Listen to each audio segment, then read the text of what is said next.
What is going on, everybody? Welcome to The Last Day. I'm your host, The Bird, known as Falcon, and today is the very special Ask the Bird edition of Last Day. If you remember the first video of this, at least the first part of this, I asked you guys to ask me questions about the game, or your theories, any sort of opinion you would like me to kind of either answer or give you my opinion on. A lot of you guys did that. A lot of you guys also asked me questions about myself and the channel and stuff like that, which is fine. I don't mind that at all. But if we're going to do a question type of thing about me or anything else in general, I would do a video specifically for that. So if you guys want to see that, let me know and I could do another video just about questions that are unrelated to Last Day. Today we're going to be focused on nothing but Last Day questions, so I will have some background play of the game itself because I want to be able to focus on these questions. So you'll be seeing like recorded footage and I'll be answering these live. Let's get to it. The first one, I already have it ready to go here. So let's see here. This is going to be from Reaper the Calamity. Hey, how long did you farm to Stonewalls? I guess he meant how long did I farm my Stonewalls, not two Stonewalls. But Reaper the Calamity, it took me quite a long time. Now, what luckily for me worked out is that I did a lot of my farming for the Stonewalls before the Oak Plank update. When the Oak Plank update was added, as you guys know, the level 3 walls now, the Stonewalls are really difficult to make because I think you need like 15 Oak Plank per wall. So, an oak is really hard to get because you have to go to the difficult map to get it, which is really far. Every time you farm an oak tree, you only get 2 oak logs, and then you need like 3? Is it 2 or 3? I think you need like 2 or 3 logs to make 1 plank. So the farming for that is really ridiculous now. But luckily for me, I got most of my perimeter secured before the update. Now mind you, I still have a couple more walls I need to fortify. I think I'm down to like now 9 or 8 walls. So I still have a bit of farming to do. But at the very least, because I started before the Oak Plank update, I have less of a work than somebody who would have to start doing it now. So for people who started late, it's going to be a bit more difficult for you guys here.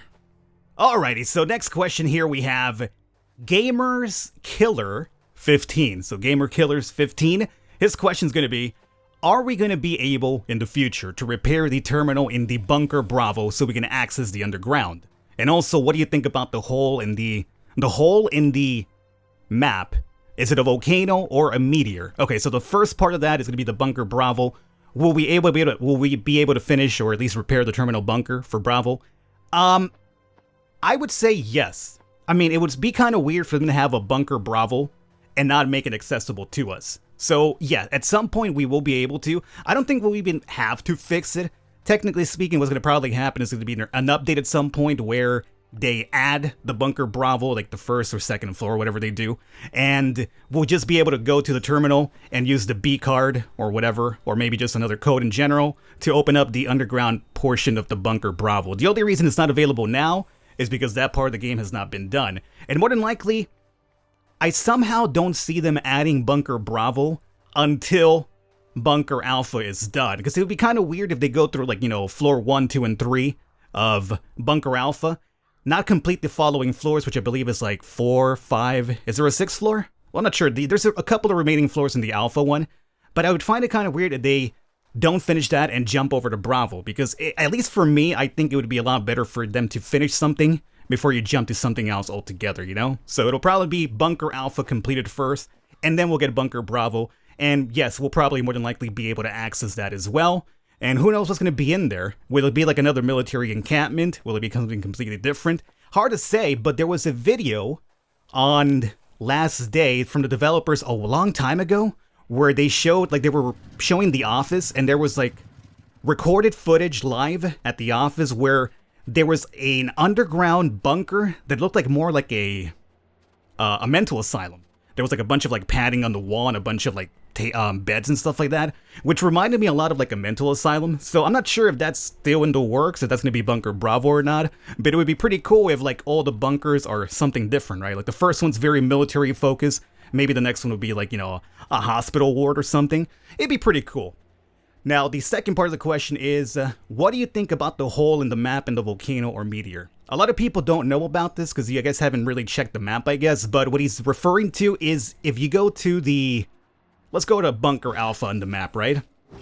And if you move the camera to the right of that a little bit, maybe to the right and a bit up, I believe, you will see a giant crater in the map. I actually have a video where we talked about that a little bit. I mentioned that it was like a meteor. Some people told me it was a volcano. Some people even mentioned it was probably like some sort of atomic bomb.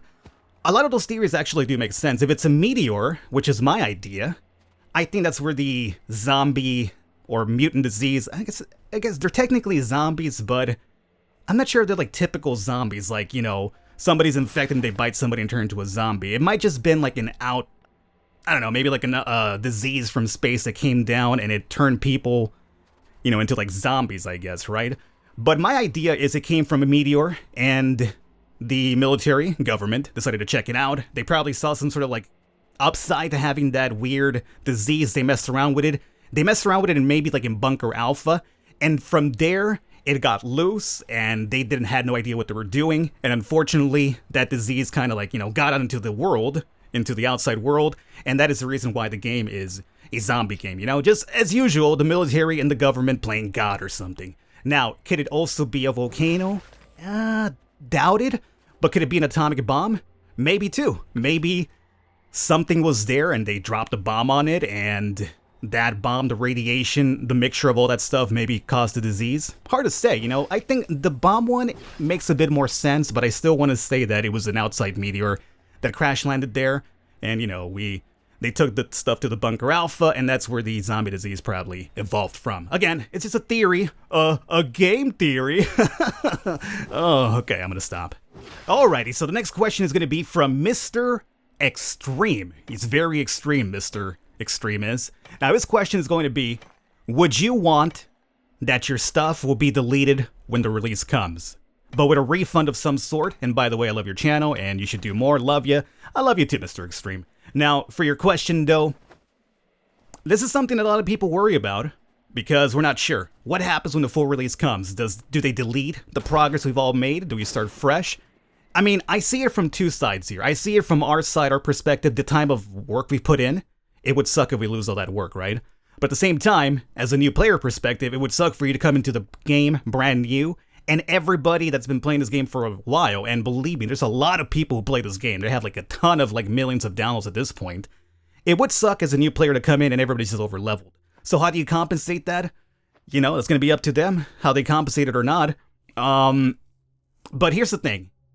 I'm not saying they're going to delete your progress, but if they do it, just realize that the game is beta. It's beta. What we're doing is we're just testing the game. We're all playing, having a good time playing, but in reality, it's a beta game. It's in development, obviously. So what we're doing is helping them make the game better. So if your progress does get deleted, it's gonna suck. But whether you're familiar or not, it's a beta game, so that happens in a lot of games. It's not the only game that would do that. A lot of games give access to players to play early, and the players help the game be developed by suggestions, bug fixing, and stuff like that. So they don't really owe us anything. Kefir does not owe us, like, you know, oh, we played the game, so you better leave my progress alone. They don't really owe that to us because it's a beta game that we're helping them make, but at the same time, you know, if they have to delete it, it might happen. It might happen, and we can't really be mad about it because you're joining a beta game. If you don't know what a beta game is, then look into it because it's not a complete game. You know what you're doing is you're playing a game momentarily. So whether you keep your progress or not, it would be cool, but at the same time, it's not a definite thing. Alrighty, next question is going to be from Lofty Lake Fox 99. What is the easy way to get engine parts? I guess the easiest way, honestly, is the bunker. The bunker, especially now, it's a lot easier to get them. The engine parts were very common before the bunkers were added. You could actually go out and farm. You would find them randomly in loot crates in the green areas, yellow areas, red areas. It didn't really matter. You could always find them beforehand. That's the reason why a lot of people that have been playing the game for a while already had a lot of engine parts whenever they finally made the engine parts important to making the chopper and stuff like that. So once they added the bunker, they kind of removed the engine parts from everywhere but the bunker, and they kind of made it exclusive for the red crate, the big military box crate, right? Now they have actually really reduced it quite a bit, so you could find engine parts from the green box or the green ticket box, the yellow one, and the red one. You actually get a really good supply of them now, so it shouldn't be a hard time to get them now. It was a really difficult time to get them after they first introduced the bunkers, but that was a very long time that they went with engine parts being really rare. But now they've made it easier. So if you played in between the bunker and now, that was probably the most difficult time to get them. If you played before the bunker updates, and if you're playing even now, it's going to be a lot easier, but definitely it will always be the bunker. You can find them in other crates as well, like red crates out in the red areas and stuff like that. Or not red crates, but red zones and stuff like that. It's just very rare. You can also find them from airdrops, but your guaranteed location will always be the bunker alpha. Alrighty, so the next question is going to be from Alm Dudler King. I think that's right. Alm Dudler King. His question is going to be, if you were one of the devs of Last Day, what would you do or release? Well, I mean, first of all, I'm the head developer, in case you didn't know. No, I'm joking around. I'm not the head developer. What would I do or release? Well, what I would do is, let's see. I could give you a lot of ideas, but I'm going to give you like one main focus. My main focus would, other than multiplayer, obviously, I think that's what everybody wants, multiplayer, right? Obviously, other than adding multiplayer as soon as possible, at least meanwhile, to kind of start testing it and having something to do meanwhile we farm and look for items every single day. The other thing I would do is start giving us a reason to use the items that we collect a million of and we have no use for. And I'm talking about the broken flashlights you find, I'm talking about the gold bars, I'm talking about like the cigarettes, I'm talking about all that stuff that we have no use for. Now, there's a little bit of use for them now. Some of them you could trade with the trader for a weapon crate, right? But there's so many items in there that we rarely ever use, and I'm collecting them over and over and over. And I would just like a reason to be collecting those, like, you know, at least like a bit of a foresight, like, you know, why am I collecting this? Like, give me an idea why I should be collecting this or not. Because sometimes when I'm out scavenging, I sometimes have to make a sacrifice because my backpack's loaded and I find something that I'm kind of like, huh, well, this is kind of rare, but there's no use for it. Should I really be collecting it? The answer is always going to be yes, you might as well collect it, but I would give us more of a reason to have those items now because there's so many items in the game that we collect and there's really no use for them outside of just possibly trading with the trader. And I want there to be more to those items than just that. Like, you know, I see no reason why right now the science lab or, you know, like the laboratory, yeah, the science lab works, I guess. Why we cannot have that already in the game and maybe use the science lab or maybe even another workbench to break down those items at the very least. So for instance, for the, let's say for the broken flashlight, right? For now, give me a reason to use it. Like, at least if I'm not going to collect them just to save them, give me a reason to like throw them in a machine somewhere, like a workbench, and break them down for other parts. Like, wouldn't it be cool if we could break down the, let's say the flashlight for scrap metal or something, or maybe iron ore or something, you know, like give more use to the items is what I would do. Like, you know, if all these items that we do have and we're not using it for something, give me at least a temporary thing to use them for. That's what I would do at least, to give us more of a reason to collect that. So if I'm out scavenging, I know, well, I got a broken flashlight here. I guess I'll pick it up because I could run it through a machine somewhere and get some iron ore for it or something like that. So I would give items a bit more of a focus because a lot of them are just being stored up and have no real use at the moment. Okay, so the next question comes from Shahid Shafiq. I believe that's right, Shahid Shafiq. His question is, do you think we should be able to convert our excess coupons? For example, we can turn 10 green into 1 yellow and 6 yellow into 1 red. Yeah, I've mentioned that in my videos in the past. And the reason why I think there should be another option is because when you look at your tickets, if you're doing bunker runs frequently, you're going to have a ton of green tickets and even yellow ones and red ones. You'll probably have like an entire batch to trade in after like maybe a bunker run or maybe like a bunker run and a half before you could trade those in. While green ones, like, I'm not going to lie to you, I have like at least 200 back home. I have like maybe 50 or something in the bunker itself, and the yellow one kind of like, you know, halfway in between that point. So I have a ton of greens. Now, it might be OP to be able to trade those in, maybe, but the other option is to don't limit us to just opening one box at the same time. You know, so you go to the bunker, it resets, right? You go in there, you trade in your green, yellow, and reds, and then that's it. You have to wait for the bunker to reset again before you could do it again. Why limit us to only one? I mean, what if we have, let's say, what is the green ticket trade in? 20 tickets? So what if you have 80 green tickets, we'll say, right?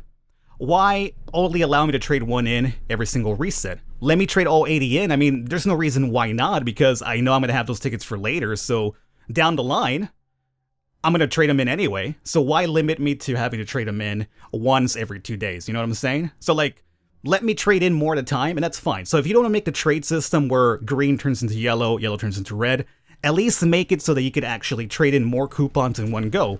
I would love to be able to trade in like maybe 3 green crates in one go, because they're pretty good. I mean, they're not bad. They're not really amazing items in a green box, but you still get at least like a handgun or something. You get a set of gear, which is like level 2 or something. You get some food, a little bit of iron and stuff like that. So it's not an OP box at all. So why only limit us to only 1 box per bunker reset? Let us be able to trade in our tickets in one go. Because then that way, even if you don't make the trade system where green turns into yellow, yellow turns into red, at least all the extra tickets we have at the moment have a use now, as opposed to having to wait for it. Because it doesn't matter if you make us wait, we're going to trade them in eventually, so why limit only 1 at a time? Alrighty, so next question we have Mosh Pit Plays. Hopefully he's playing not in a mosh pit, because, you know, it'd be kind of dangerous for you to be playing video games in the middle of a mosh pit, you know what I'm saying? Okay. Funny, corny, old man joke, Falcon. Anyway, Mosh Pit Plays question is, how do you farm resources for walls? Every time I farm, whenever I get back, I waste them all. 8 stacks of wood. Well, I mean, that's basically the point of farming for those stacks of wood, is to waste them in the wall straight up. Luckily, since whenever they added that update where they added the stone area next to the green pine area, remember like towards the bunker side there's like a stone green area and there's also a pine green area. That's the best way to farm, I would say, because you go to the green pine area and collect wood there, jump over to the next map over, which would be the green stone area, collect a bit of iron ore, then jump back to the green one, do it again, jump back over there, do it again. Obviously, the best way to do that would be to take the military backpack, which gives you the more carrying capacity, and also carry and hopefully have the chopper for the 4 extra inventory spots it gives you. Take a couple of you know what? Don't even go there with the hatchet or the regular pickaxe. Again, I'm talking about the level 1 walls. Don't do level 2 for, if you're farming for pine and regular iron ore, do not use level 2 tools for that. It's silly. Just use those for copper and for the oak, obviously. But for level 1 tools, you could go to the map and pick up the stone and the wood on the floor in that map and make yourself tools on the fly. That's what I usually do. I don't ever take tools with me. I go to the map, I pick up the items, I make the tool, and I start collecting the wood in that map. Then I jump over to the green stone area and pick the tool or pick the resources from the ground to make myself a pickaxe, and then I collect that way, and I jump back and forth doing that. And obviously the point is to waste the resources. That's the only thing to use them for. Luckily, other than making a couple of like cheapy weapons, you don't really need too much I guess pine or even oak when you think about it. For anything else other than the walls, I mean, there's a couple of weapons you can make with pine, with the pine planks, I'm pretty sure, obviously. But for the most part, you're going to be using them for the wall specifically. So, is it a waste? Yeah, but I mean, the only real big use for them is going to be for the walls anyway. So if you want to fortify your walls, you're obviously going to waste all of your wood, and it's going to be a constant amount of farming back and forth. But, you know, that's how it is. It's probably best, unlike, don't do what I did where I had like this giant base completely perimetered off with like stone walls. The reason my base is taking forever to finish up is because I made it really big. I would focus on having a chest or a couple of chests with the really important stuff you don't want people stealing, and you make a little small compartment area where you put up stone walls around that. Well, stone walls that could be brought down with dynamite whenever that's added, or C4 or whatever. So it's not completely safe, but it's relatively safe. The safest bet would be the steel walls, but hey, good luck getting all that steel for those walls, right? But if you want to be extra safe, that's going to be what you're aiming for. But again, what I would do is just keep really important stuff barricaded behind level 3 or level 4 walls even, and the rest of your base maybe level 2 or something. Of course, the zombies will be breaking your walls, so that's the constant annoying part. So, you know, you want to keep your items safe, but at the same time, zombies will be blowing through your walls, so it's kind of a bit of a hassle. But if you don't want to farm forever, just have like a smaller area where you have your really important stuff, and then outside of that important area, there are a couple of items you don't really mind if, you know, people steal whenever multiplayer does get added, which, you know, is still pretty far off. Okay, next question we have Soph O. I think it's like short for Sophie, maybe O. Let's see, her question, I think it's a her, it's a female in the avatar there. Does your video for Bunker A easy run still work since the new updates? Depends on when I made which video it is you're talking about, because there was a change in the layout of enemies after a couple of updates. When the bunker first came out, the layout itself was completely different than it is today. And since then, they've removed a lot of extra frenzied giants, and they've reduced them quite a bit, and they've moved zombies around, so it depends on which one it is. If it's like a really early one after the initial update, or when they first introduced the bunker, no, that's really, really outdated. If I made one anytime after that, possibly. I want to say I have done one since then. Now, my runs for easy runs, they're efficient to a degree, but not too efficient. If you want to be super efficient, you have the time to waste, you might want to go with bows instead. I normally, like I've mentioned in those videos, I have a lot of weapons from doing a lot of bunker runs, so I don't really mind going in there and using like an automatic gun or even the pistol for, you know, the tougher enemies like city abominations or something like that if I don't want to deal with them. So I don't mind using weapons like that on them because I already have a lot of extra backup weapons from doing so many bunker runs. If you want to be super efficient, you want to use like something like, you know, maybe make yourself a sword mace for the frenzied giants or something for the sneak attack. And then you want to use bows for them because they're slow enough that you can actually kill the frenzied giants with a bow without having to worry too much. There's only one giant, or at least two giants in the bunker, level 2 and 3, that are really fast, and those might be a problem if you want to shoot them down with a bow. But for the most part, you can use a bow for the entire area, for the giants anyway. And that would be the super efficient way, but again, that also takes a long time because what you're going to be doing is going to be kiting the enemy over and over. It's going to be running back, shooting, running back, shooting. And remember, each shot is like, you know, roughly, depending on how good you are with the letting the bow go at the right time, you'll be doing like roughly anywhere from, say, like 10 to 20 damage, right? Depending on how good you are with the timing.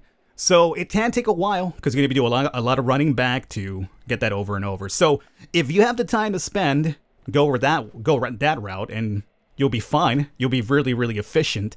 But if you don't really want to spend too much time doing that, it's going to get boring. Use a couple of guns, especially if you already have like a good amount of them, because the moment you go back to trade in your tickets for the crates, you're going to get more guns anyway. So I don't think that's going to be a big problem anymore. So that's my advice on that one there. Okay, so the next one, this one's kind of pretty intriguing. This is going to be from Akshay Jain. Akshay Jain, I believe. On whom should I focus more work? Bench or Acid Bat? That's a very good one. Both of them require similar items. I think they both require like steel now, steel plates. They both require aluminum of some degree. I'm still upset about the Workbench because I invested a lot into the Workbench, and then when I was almost done with it, they switched the recipe up, and now I need to have steel plates for it, which really kind of annoyed me. So I'm kind of very like, ugh, I really hate the Workbench now because of that. The Workbench, you said. I think you mean the Weaponsmith bench, probably. The Workbench is very easy to make. That's the one that you use to turn wood into planks. So I think the person means the Weapon Bench because it's very similar. It's really hard to make along with the Acid Bat. So ever since they changed the recipe for the Weaponsmith bench, it kind of annoyed me because I was almost done with it before they asked for something else instead. Between the both of them, I would say the Acid Bat. Now, there's no use for the Acid Bat yet, but I'm pretty sure there will be kind of soon, especially if you saw that video where they were teasing things to come soon. And the Weaponsmith bench, you could use it to break down your weapons that are about to break into weapon parts. But if you're like me and you do a bunch of bunker runs, you're also going to get a bunch of weapon parts from the crates in the bunker. I have a ton of weapon parts already, and I have like 2 or 3 crates completely filled with weapons that are about to break, which are just taking up inventory space for me. So because of that, just with the bunker runs alone, I think you'll probably have a lot of weapon parts already. Now, the weapon parts are not too important at the moment, but I imagine at some point they will be, so you're going to want to have a couple of those saved. But at the moment, if you're going to focus on one or the other, I would say the Acid Bat because you could still get weapon parts from the bunker itself. Alrighty, so next question is going to be from Psycho Jupe. It's either Jupe or Jupe. Psycho Jupe. Jupe. Either way. The question is going to be, what's the best weapon to craft after the Spike Devastator got nerfed? I actually mentioned this in the last video where I talked about the update 1.6.6 video, which should be the video before this one that you're watching now. I talked about that a little bit, unless I cut it out from the video and I was doing some editing. I'm not sure. I think I left it in though. But in case I did not, I mentioned that the best weapon now, believe it or not, is the spiked nail bat. And it sounds crazy, I know, believe me, it doesn't sound too good on paper. It has an attack speed of 1 if I'm right, and the damage isn't exactly the greatest. But, based on what I saw on the Reddit subreddit of last day, a person put up an updated weapons list, right? Remember how initially when I talked about the Spike Devastator being the best weapon, that was from Reddit? This again is from Reddit, and they had like an updated weapon spreadsheet, I guess, right? And it had like the Spike Nail Bat, this Devastator, machete, and stuff like that. The Devastator is still good, believe me. It got nerfed a bit, sure, but it's still really good. It's still adequate. I still use it a lot. But if you don't want to spend a lot for the Spike Devastator with the nerf, the Spiked Nail Bat is actually really, really easy to make. And what's cool about it is that looking at the spreadsheet damage thing, you get a lot of damage from the Spiked Nail Bat. Obviously, it's not going to be like a lot of damage per hit, but the durability is actually good enough that as long as you keep whacking away, you'll be doing a lot of damage. And the good thing about it, it's very easy to make. It requires like, pine planks and a couple of nails, whereas the Spike Devastator requires steel and nails and stuff like that. But the Spike Nail Bat, really easy to make. It also requires tape if I'm right, but at this point, they're throwing a lot of tape now in boxes and in looting areas, so you should have a ton of tape for now. I almost have like an entire crate full of tape, and I'm talking like the level 2 crates at this point. So, Spike Nail Bat, it probably won't do the most damage per swing, but durability and the amount it costs to actually make is going to be really, really efficient. So consider the Spike Nail Bat is kind of like an underdog best weapon out there that a lot of people might not be using right now at the moment. Okay, so this one is not really a question, but I'm going to mention it because in the last video that I put up, which is the 1.6.6 updated video again, I fought an NPC. And I didn't realize at the time because I was too busy trying to survive and heal myself and stuff like that, plus I'm doing commentary, so I do tend to miss very obvious things because, I'm distracted by a lot of things, talking and playing what's on screen. But in that video, a bunch of people left this comment about the NPC healing himself. And this is what Vernes Torsic mentioned here. Now, this is not a question, but it's an observation that I thought I'd bring up because I wasn't aware of this, and some of you might not be aware of it if you're very unobservant like I am. But Vernes Torsic said, have you noticed that the NPCs use bandages now to wrap themselves up when you hurt them, just like the numb zombies? And no, I did not realize that when I played the last video, and that happened. But I read it in the comments, and by reading the comments, and yours as well, that's really cool. I was not aware of that. Next time I run into an NPC, I'm going to pay closer attention to see that's what happens. But, I mean, I'm not calling you guys liars. I'm pretty sure you're right. I just haven't really noticed it yet because I was too busy doing something else. But next time that happens, I'm going to take a look because that's very intriguing. They're adding AI to the NPC. So what they're doing essentially is that, you know how when we used to do the smuggler camp, we could give, is it Johnny? No, Johnny is the other dude. You could give Tom items, right? And he would heal himself. So that's what they're doing now. They're equipping the NPCs with sustainable items to heal themselves, which is pretty cool. I actually like that. It'll make the fights a bit more difficult, maybe even unfair if you're dealing with somebody like the Ventoris guy, but that's a very cool feature, and again, it makes the game more realistic. If you're allowed to heal, why should the NPCs not be allowed to heal too? So, thanks a lot for pointing that out. It's actually very cool. Alrighty guys, and I believe judging by the time of this one, we're approaching roughly half an hour, so I'm going to make this the last question here. I hope you guys enjoyed it. I will probably do another one of these eventually. I'm not sure how soon, but I'll try to do another one here pretty soon, because there's a bunch of questions I mentioned. I have like over 900 comments here, so I won't be able to get through all of them. Of course, a lot of the questions are also about things not related to last day. As I mentioned, I will do a separate video soon, I guess, where you could guys ask me about whatever you want. Not just last day. It could be about me and stuff like that, and I'll answer those. The reason why I'm not answering anything about me or unrelated is because this is kind of like last day focus video. I will do something unrelated to the game and just about me, or any other questions you want to ask later. So this will be the last question here for now. And this is going to come from HL Hamim Khan, which I imagine it's going to be Half-Life. It's absolutely Half-Life. Half-Life Hamim Khan has basically confirmed that Half-Life 3 is still going to happen. I know they said it's not going to happen, but you know what? I think Hamim just basically tipped it off. He's probably in cahoots with Gavin. Anyway, his question's going to be how to get the other mask or water mask. I'm not sure what you mean by the other mask, but the water mask, I'm pretty sure you're talking about the snorkel. Now, the snorkel, in a recent video that I did, I mentioned that I don't believe it's in the game or people hacked it, but that's not true. It was recently actually added into the game where you could get it pretty often. Well, not pretty often, right? But it's actually a drop that people are reporting to me that they're getting it from the chopper events. So if you go to the chopper events and you kill the people there or whatever and you loot the bikes, there's a really slim chance you're going to get a water, or the snorkel, I should say. So it's now been confirmed to me. Way too many people are confirming it for it to be like everybody's hacking. So it's definitely in the game now. I don't think it shows up anywhere else. The only places that people have reported to me is the chopper events. So if you have access to a chopper, keep going to the chopper events and maybe eventually you'll luck out. As in terms of what it does, who's to say at the moment? It could do just about anything at the moment. Who really knows? But yeah, it'll be there available. We have seen video footage in the past where the character's in the water.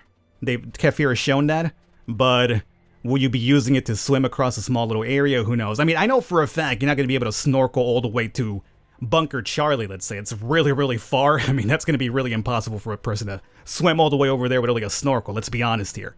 So what's it going to be used for?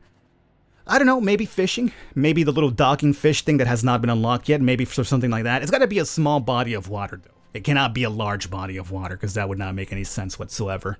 So guys, with that, I'm going to wrap it up here. I hope you enjoyed it. If you did enjoy it, let me know in the comments, and by leaving a thumbs up. And if you guys did enjoy it, and you guys let me know about it, I will do another Ask the Bird, eventually, about more last day questions, especially once more updates show up. And if you want the video on just asking questions about me, the channel, or anything unrelated to the game, let me know as well, and I will do a separate video that has nothing to do with last day. You guys can come over there, ask me questions, and I will take care of those as we go along here. So I hope you enjoyed it. I will catch you next time.